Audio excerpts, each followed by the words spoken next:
What a beautiful day, friends. Oh, what a beautiful day. Hello, guys. David Vose here. Oh, what a beautiful day, friends. Oh, what a beautiful day.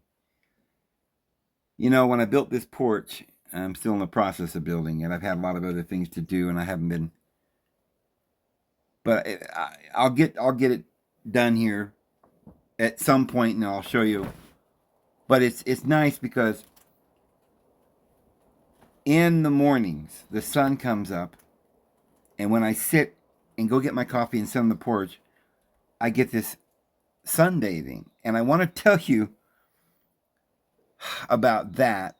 That just came to my mind. I want to tell you about the sunbathing and how important it is to bathe in the sun, probably every day, but like once a week. I mean, I think I noticed my dogs, it could be hot summer day and it's really hot and they're out sunbathing. So it does something. They purposefully lay there in the sun. And I got to thinking about that. So I've been doing it. But I'll talk to you guys about that because I want to get right into this part two, basically, of astrology. I'm sad because not too many people really, I don't think, watched the video I did yesterday, which I originally posted the day before. But it is profound knowledge if you will read it carefully and listen carefully. You've never heard this information before. And in order to get all the information and all the truth, we're going to have to start understanding that Daniel and Revelation is about astrology. And yes, it's also about manifesting things and prognostications. But astrology, that's what it is. And so we were talking about a lot of very, very, very important things yesterday. But let me just blow your mind today with details that you couldn't even have dreamed were real. It turns out there is a specific way to calculate everything. And evidently, this knowledge has been completely erased. It seems like there are probably people in the eastern part of the world, and we're going to show you here in a minute. There's a yogi. Who is he? Oh, Sadhguru. You've probably seen him on the internet. He's a fairly wise guy, but what he does know is a whole lot more about the Mahabharata and the Vedas and stuff than I do. He was raised in that culture and he understands that part of it. I suspect I know more about Western biblical information. And for some years now, I've been really delving into all of Western philosophy and science, which is Greek and even Babylonian and stuff like that. But he's probably very familiar with the Hindu part of it. And we need to synchronize these two because this is why we don't know anything. Because Christians have been divorced from the East. And I think probably the Eastern gurus have been a bit divorced from the West. They probably think that the Greeks are just mythological idiots. And the Judaism is just a bunch of nonsense about some deity that if they're intelligent and if they'd ever read any Gnostic stuff, they'd probably realize right away. That's that bad deity, and we're all idolatrizing the bad side. And then Christ came, and if they would really look into it, they'd find that, and I do believe, and I think Sadhguru believes this, that Christ was one of the masters that came to the world. But the world doesn't understand that both the Western traditions and the Eastern traditions and the Northern and the Southern and all these, this is what the Bible describes of Israel being cut in two. Judea, which followed the carnal laws and commandments, which is the decimal system, which is what we're under today. We don't have the sexagesimal system. We don't know anything about astrology. It's pagan. Well, the pagans or the nations is where the 10 tribes went. And the prophets to the nations are the 12 prophets. And one of those is Buddha. And these individuals we've talked about, Zoroaster and Krishna. So it's very important to understand the cycles that we've had Christs before. The Bible tells you that. Before there was the Christ who was named Jesus, we also had Samson and Samuel and Enoch and certain ones that are in our Bible and Elijah. So, from what I can tell, most people here in the West don't know anything about the Bible. We really don't know what it means. And when the Adventists came up with this day for a year 7 times, which is 2,520 years, I don't think they had a clue what they were talking about. What baffles me is that they were on to a correct cycle. Jehovah's Witnesses, that's how they came up with 1914. When Babylon fell, they made up their own date, 607 or something, which is completely, I don't know why they did that, just to make it fit, I guess. But Babylon didn't fall in 607. Most people say it was 587, some 597 or something. But if you'll notice in the book of Daniel, chapter 2 and 4, we see the tree that was banded, and 7 times it remain banded.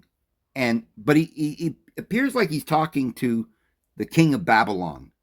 You, O king, are the head of gold. And as a Jehovah's Witnesses, I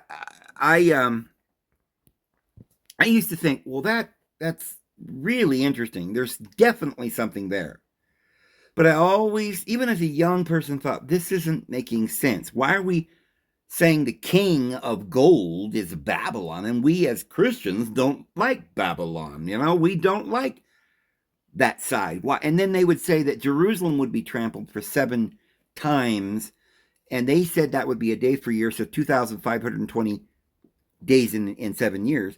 And they would say 2,520 years, and they came out to 1914. Well, none of that proved to be correct. But I've always known that something was there, and I didn't, for years I didn't know what it was. Now, recently we've been talking about how Nimrod is the mighty hunter. Because Nimrod comes up in the spring, or we said Orion. So that's half the wheel. So you've got 1,290 days, or I should say, the 7 times is 2,520 years, but then half of it is 1,260. Now, Christians have been saying for years that there's literally 1,260 days that Antichrist will reign. I believe that too, because I believe in Daniel there is a focus on the last half of Daniel's 70th week. And the whole 490 years that's in Daniel chapter 9 is already made into a day for a year. It was only 490 weeks, and it became 490 weeks of years, and it went up to Christ. So that last half of Daniel's 70th week is literal. One of the things that I think most people wouldn't know is we're not symbolizing a day for a year. You can look at it that way if you don't know about the word having 2 different meanings. I do believe it has 2 different meanings, like the word year. There's a divine year and there's a regular year. We have the day, we have the hour. All these are broken up into 12. I mean, that's obviously why David in Psalms and Peter says that there's a different timetable for God, for the deity. And that's why we call it a divine year. So a divine year, a divine day, they had this concept. And so why do you think the rabbis know that the 490 weeks are really years? Why wouldn't they just say, oh, it's probably just weeks? Where'd they come up with this idea? Yeah, they're aware of this too, but they're not telling us that they have this information, because the people that are in control of that ideology in the West are hiding it purposefully. That's why they're doing the signs upside down. They know they're doing it all backwards. They're not telling us everything. They have the wisdom and they don't want you to know. They've made you believe it's evil. Don't get involved in astrology. That's pagan. So they know that their deity Yahweh is the bad deity. And they know it's government and deceit. But they're in charge and they want to continue the deceit. They never want you to remarry or have any relationship ever again with your spiritual half, which is in the eastern part of the world, and Zoroastrianism and Hinduism and Taoism and Jainism and Shintoism, which are all parts of the puzzles. And we're never going to put all this puzzle together because they don't know we're existing and what our purpose is here in the West, what Jesus meant, and the people that follow Jesus don't know what Jesus was talking about, really, and they're following some idolatry and worshiping this wrathful deity, Yahweh. So there's cycles that are greater and greater and greater cycles. And so when the Bible says the word year just means, today, because they don't understand, they say, oh, it just means a period. We don't know when it means. Sometimes it means a literal year, and then there's the symbolic year. It really isn't a symbolic year. It's a cycle of 360 degrees. And these cycles have smaller and larger cycles. It's very, very amazing once you realize what all of this math and science was based on originally, the sexagesimal system of the Sumerians and Egyptians. But just think about what that will do to help us understand our history, our chronology. Because you've got the Egyptians, Sumerians, and everybody else in the world saying that the deities reigned for thousands of years, like 400,000 years. Which is very interesting because what we're talking about is not persons, but ages. And that's probably why the Sumerian tablets say 432,000 years. And they had this 3,600, Nitsitchin was talking about this 3,600 year Sar. Well, the Sar means the Osiris. And that's the king, the reign. And each of them reigned. Now, in the Hindu, it starts off one large number, and the next age is a little bit smaller, 25% smaller. And it keeps going down the ages in these smaller increments, and then goes back up again. But we're not aware of any of this.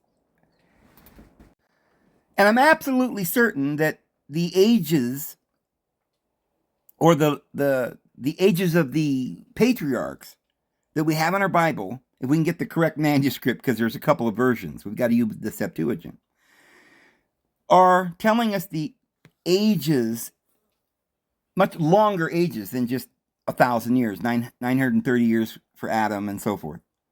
But notice what it says before Noah. It says, the days of man shall be 120 years. Well, if that's a divine year, we've talked about if you times the Jubilee, which is 50 years. Remember, that's a Jubilee is a bunch of cycles, 7 times 7, right? But if you times 120 by a Jubilee, which is 50, you get 6,000 years. So mankind from the flood today till today is probably about 6,000 years. And the 1,000-year rest will be starting soon. But Christians have thought that the 7,000 years goes all the way back to Adam. But I think from Noah to Adam is literally hundreds and hundreds of thousands of years, as it says in the Sumerian and the Egyptian. And these periods are divine years. The immortal ones didn't live by the number of days in a year that we live by. They're the astrological creatures. And then reigning over this garden, the astrological zodiac, was Cephas, who had a daughter named Andromeda. His wife was Cassiopeia.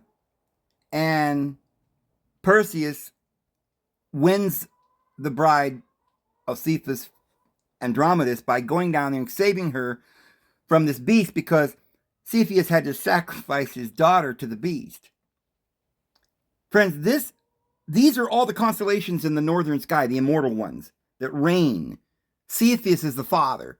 That's why Jesus called Peter Cephas, Pope, the father. It's a representation. Andromeda is andros in Greek, is humans. And so this is the story of Jesus Christ. It's also the story of Krishna. It's all related.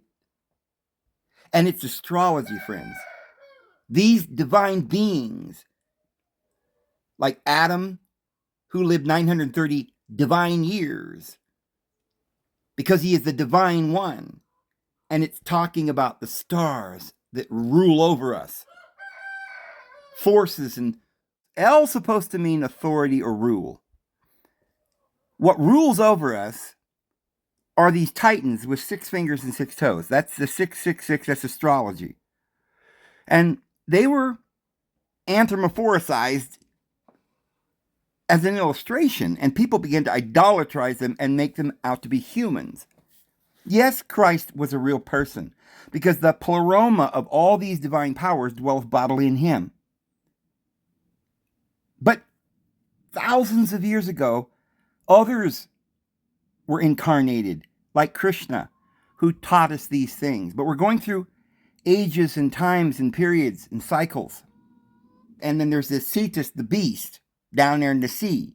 And so Jesus had to go down into the darkness and rise up on the horizon and save his bride, that woman, that harlot that's riding the beast.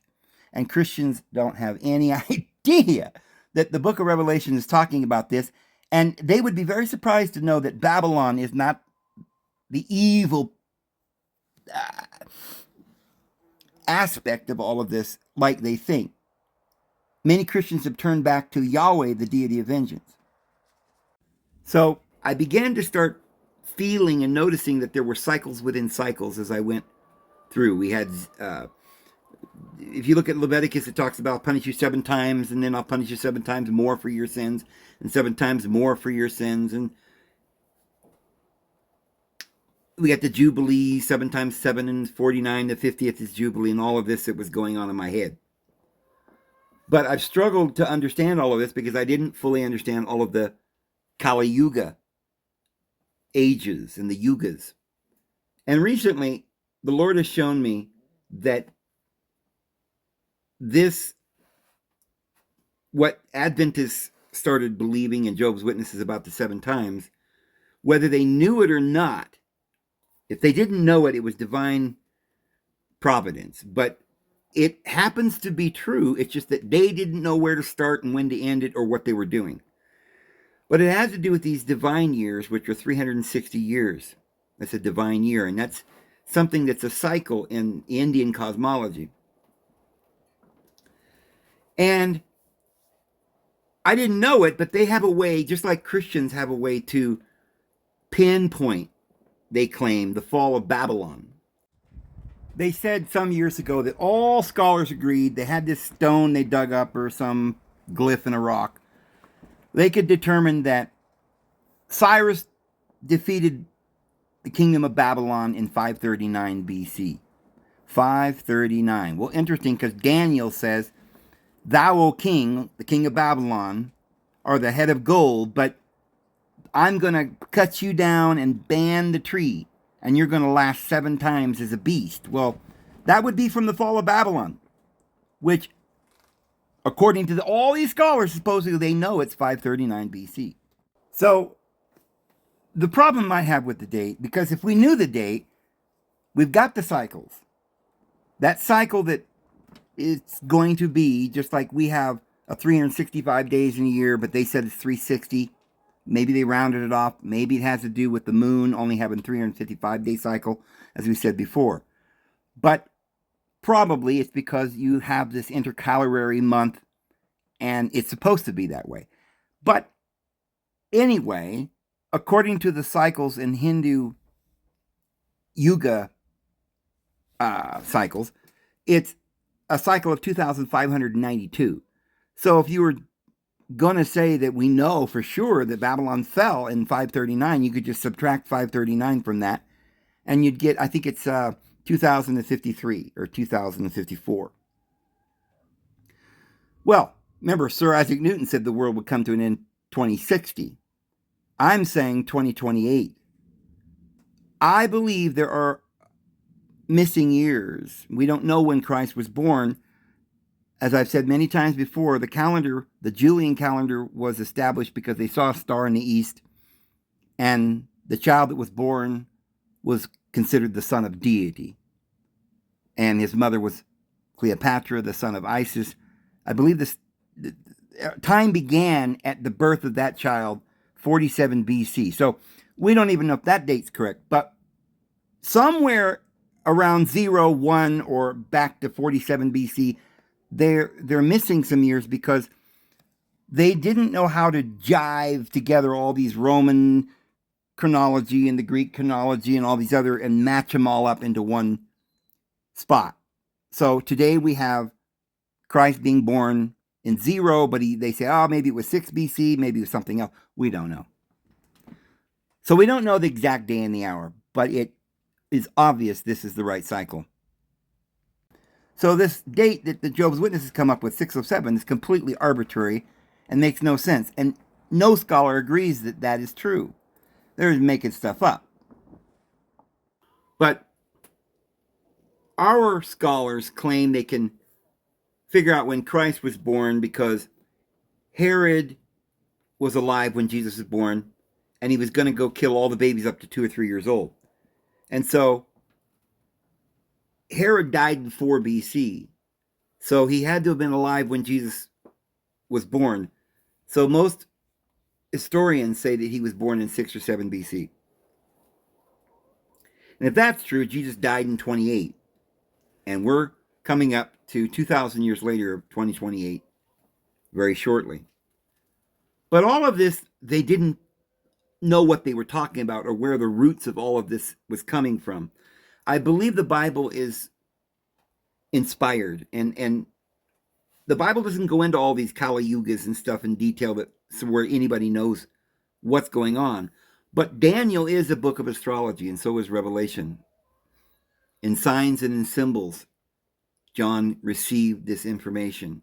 Then he sees all these astrological signs. And what's really obvious and blatant is that every one of these animals in Daniel and Revelation are all exactly the animals that you would see in the sky.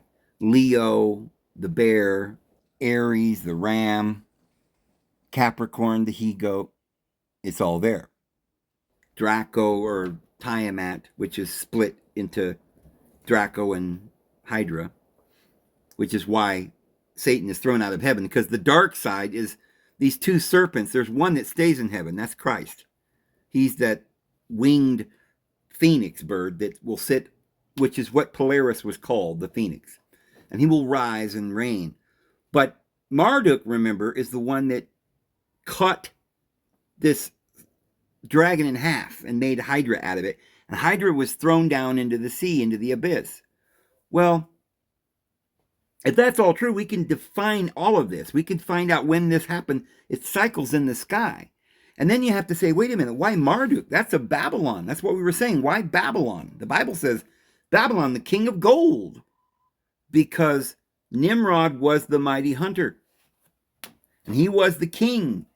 And he does go back to Cain. And this is about the redemption of the flesh, the hairy man.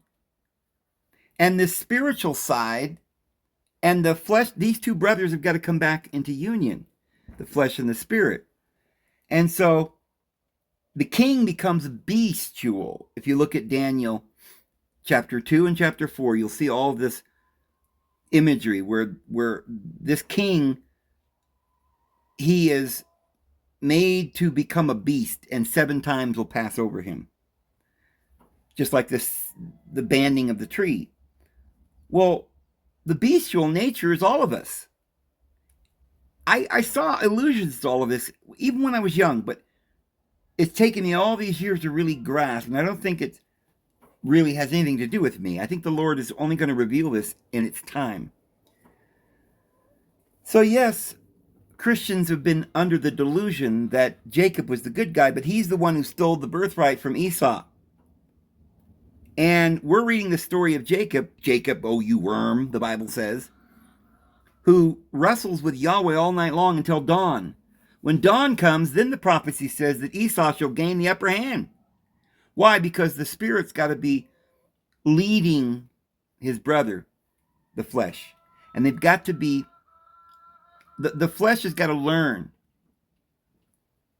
through trial and error, and has literally got to forsake that lower ego and begin to look towards the higher consciousness. But there's obviously some very deep philosophical stuff going on here. But when you look at these cycles in the sky that the Hindus talk about, it makes now perfect sense, because this is what Daniel over there in Media Persia, which is the same, originally this ancient astrology that he was teaching as a magi, had to have been very close to the kind of astrology that they teach in India. And I believe that Daniel was the Zoroaster that invented or put this stuff down or wrote many of these holy books. And all this information has come down to this Sadhguru today. And this is what he says. Let me show you. It says, he says, the precession caused by gradual rotation of the Earth's axis of the equinoxes is the period of time that it takes the Earth's axis to pass through one complete cycle of the zodiac. It takes the planet 72 years to pass through 1 degree of the zodiac, 25,920 years to complete the full circle. Doesn't that number sound familiar? 2,520 is 7 times, according to Adventists and Jehovah's Witnesses. And this is a period of time until the temple or the sanctuary will be restored and Christ returns. But this is a much larger number, 25,000. And it's not exactly the same. It's 920. Just as they say in this, with the precession of the equinox cycles, they say it's 2,160, which is each house. And yet the Bible says 2,000. Maybe the Bible's rounding it off. Let's find out. But it says 1/2 of the journey takes 12,960 years. Well, there you go. There's the 1,290 days. Or the 1,260 days, at least. And remember, there are cycles within cycles. So it's okay that we're going to have a literal 3.5 years tribulation.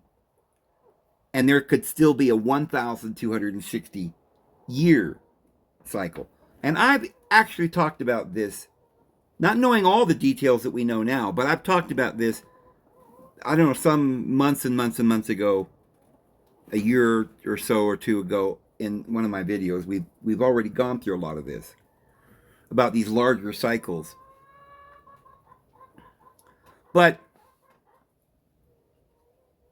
the 1,000 or the 12,960 years covers the 4 yugas. Satya Yuga lasts 5,184 years. Treta Yuga lasts 3,888 years. Dwarpa Yuga lasts 2,592 years. And the Kali Yuga lasts 1,296 years. These 4 yugas, taken together, come to a total of 12,960 years. That's a whole span or cycle, which is half of the 25,000 years that it takes for the precession of the equinoxes. If you look at the picture there, you'll see at the bottom, there's 2 back-to-back, there's 2 Kali Yugas. And so it's 1,290 years or something. It's about 2,500 and some odd years. Now it says the story of Mahabharata needs to be seen in a certain context. In 3,140 BCE, the Kurukshetra war ended, and the 3102 BC, Krishna left his body. 3 to 4 months after the war, the Kali Yuga began. As of 2012 AD, Krishna's era ended 5,114 years ago. If you subtract 2,592, which is the cumulative number of years of the two Kali Yugas that are at the bottom of the ellipsis, which describes the actual precession, you arrive at 2,522 years. Years of Dwapara Yuga.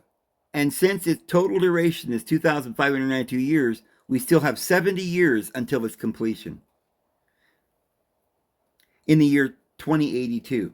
Now,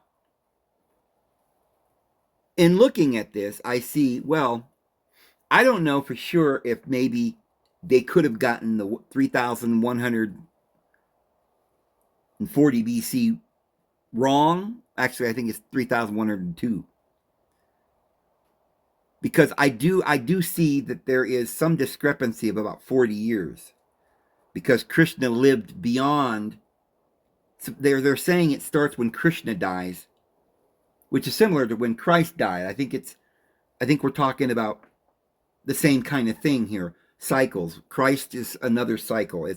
Christ was a reincarnation of Krishna, if you will. But Krishna supposedly actually lived 40 years beyond that. So that would knock 40 years off. And this where is it? This last 70 years, which was complete in the year 2082, you'd maybe have to knock 40 years off of that, and you'd have 2040 or 2042, which is still too far, because I am convinced that we are coming down to the last days here in 2028. But as we've said, you look at the book of Ezekiel, and it mentions that there's another 7 years and another 40 years and stuff like this until it's all finished. So there could be some leeway there. Not to mention that Polaris reaches its zenith in 2100. So we may have some overlapping years and some transitioning. But I do believe there is an actual date when Christ arrives, which will be certainly with the destruction or great cataclysm upon earth. We don't know the day and the hour. We don't know every one of these cycles and what everything means precisely. We're learning it. Maybe the Lord will give us more understanding as we go here, but it's obvious that from 3000 BC to 2080 is 5,000 years. So that is 2 cycles of 2,500 years. And if you look at the book of Daniel, you say, well, the book of Daniel just talks about the 7 times. That's it. There ain't no other 7 times before it. Like, they were waiting, and he's telling them how long it's going to be until this 7 times begins. From the time that you see the daily sacrifice taken away, then there'll be 1,260. That appears to be half of the 2,500. But is there a possibility that there are 2 periods of 2,500 and some odd years to make a 5,000 year period from 3,000 BC to 2,000 AD? Like the Indian cycles tell us. Well, two Kali Yugas at the end. Well, it might be. I've talked about this in Daniel, or I think if you look at Jeremiah says, I noticed that Jerusalem was going to be laying desolate 70 years to pay back the Sabbath that they didn't keep. Now, the Sabbaths are 1 in 7.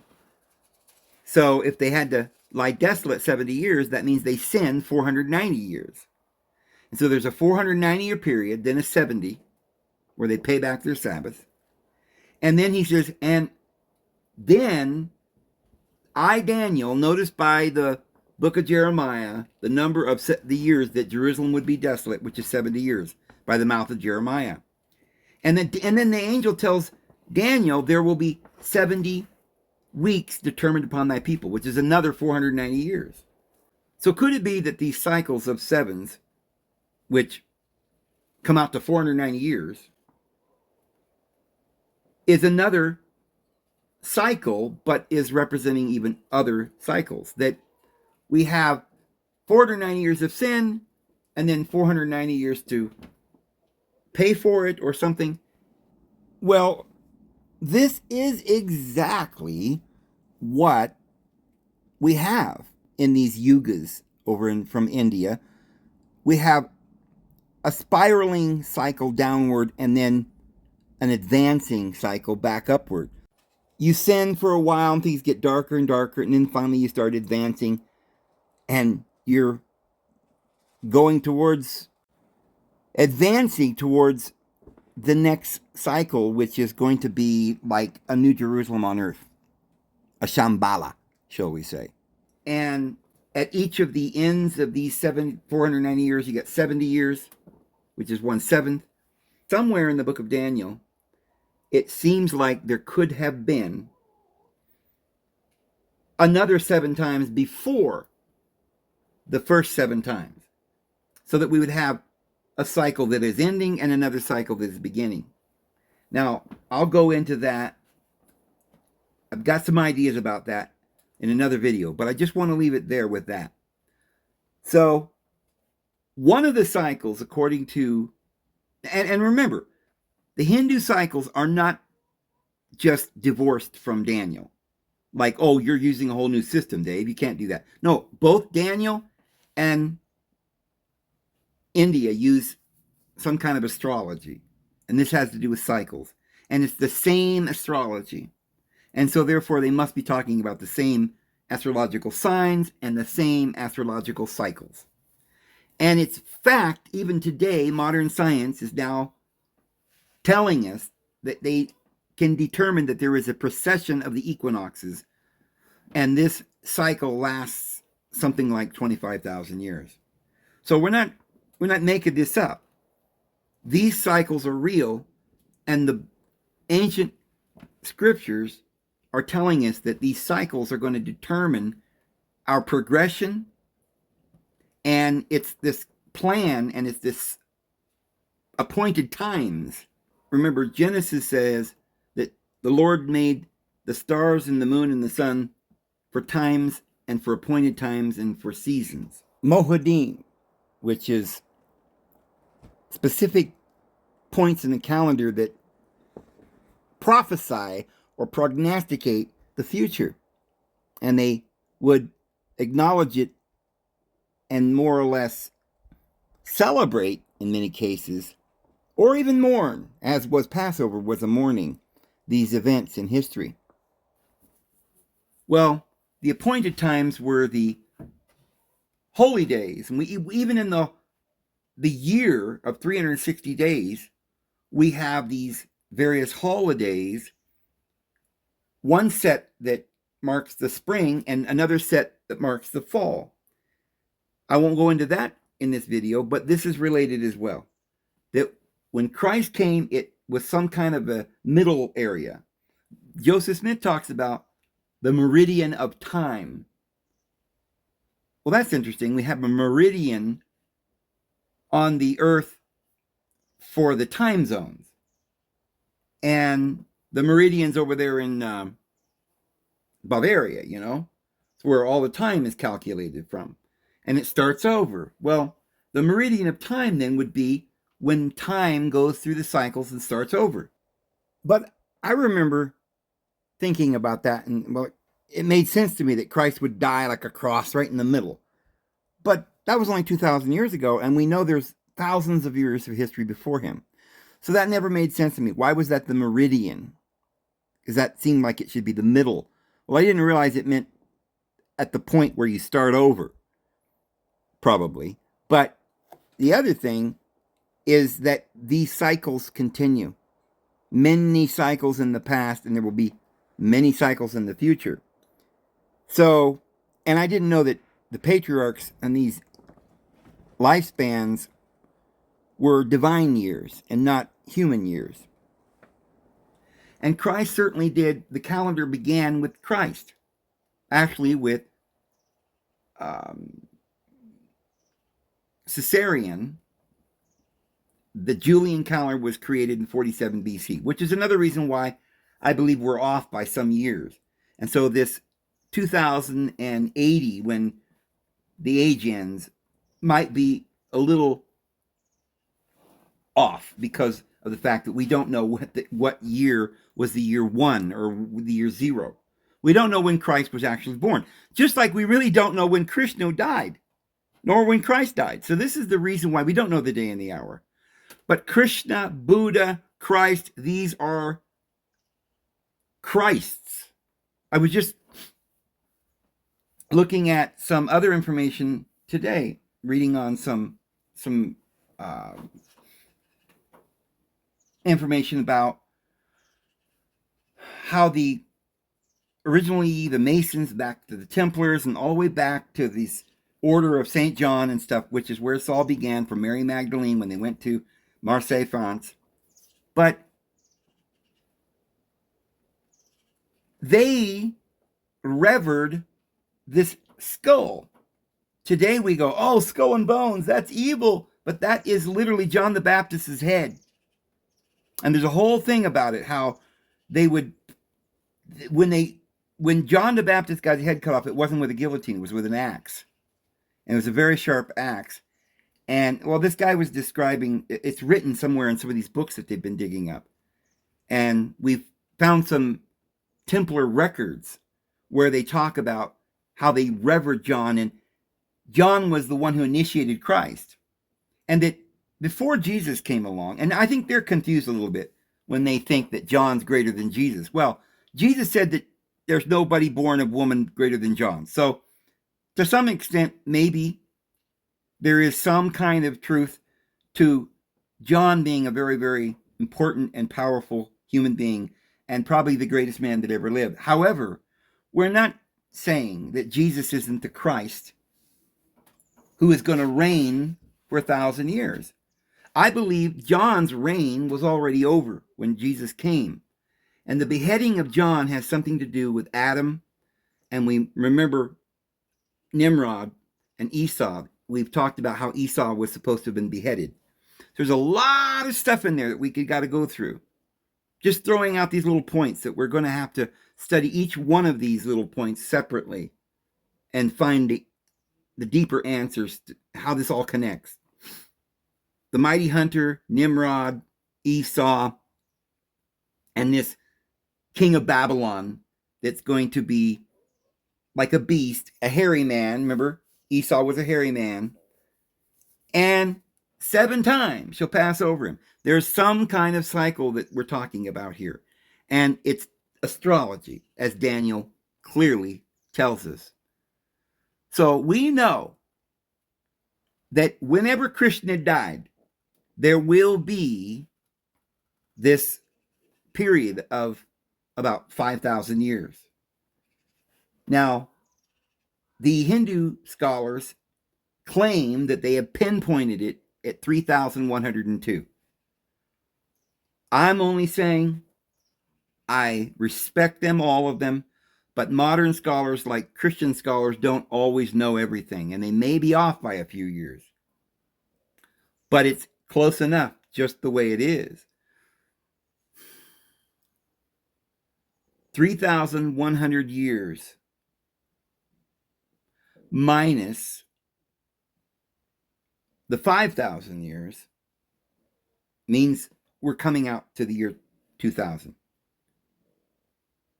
And I think that's pretty amazing. And I'm probably just going to end this information here today.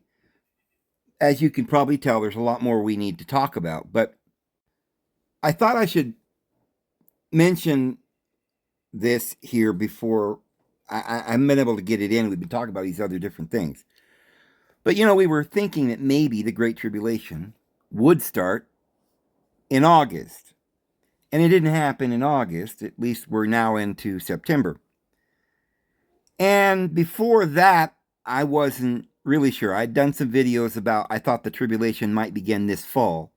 And then I got this information that says in 70 AD and in other times in the history of man, the daily sacrifice in 70 AD was taken away somewhere around, I think it was July 23rd, and then there was a period of prayer until August the 12th, and Jerusalem was completely destroyed. So I was speculating that could happen this year, knowing that we've only got about 3.5 years left before the end of 2028. And I still think it'll probably end in the Christmas time, in the winter, the great purge or the orgy. That's what that represents, the birthday of Satan. So, if it starts in the middle, we're just talking about 3.5 years, then it probably should start in the fall. But I got to wondering if, because it says the 1,260 days will begin from the time that the daily sacrifice taken away, and that would make it come out then in the fall, in the end. And then there's that little extra 45 days in Daniel, and that would go down to Christmas. And that made sense to me.